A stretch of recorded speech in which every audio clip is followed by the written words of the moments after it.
ભાવનગર શહેરના કુંભારવાડા વિસ્તારમાં તારીખ 12/2/2026ના રોજ રાત્રિના સમયે જીવલેણ હુમલાની ગંભીર ઘટના સામે આવી હતી, જેના કારણે વિસ્તારમાં ચકચાર મચી ગઈ હતી. મળતી માહિતી મુજબ સામાન્ય બોલાચાલી દરમિયાન મામલો ઉગ્ર બની જતા આરોપીઓ દ્વારા ધારદાર હથિયારો સાથે હુમલો કરવામાં આવ્યો હતો.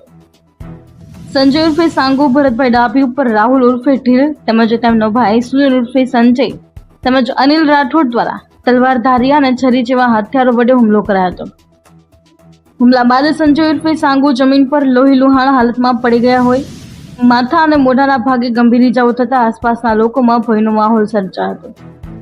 ઘટનાની જાણ થતાં જ 108 એમ્બ્યુલન્સને બોલાવવામાં આવી અને ઇજાગ્રસ્તને તાત્કાલિક સલટી હોસ્પિટલ ખાતે સારવાર માટે ખસેડવામાં આવેલ.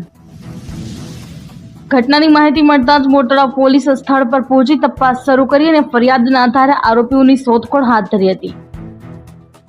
પોલીસે રાહુલ ઉર્ફે ઢેલ, મુકેશભાઈ ચૌહાણ, સુનિલ ઉર્ફે સંજય ચૌહાણ તેમજ અનિલ રાઠોડ નામના ત્રણેય શખ્સોને ઝડપી લઈ આગળની વધુ કાર્યવાહી શરૂ કરી હતી. હાલ પોલીસે સમગ્ર મામલાની ઊંડી તપાસ હાથ ધરી છે.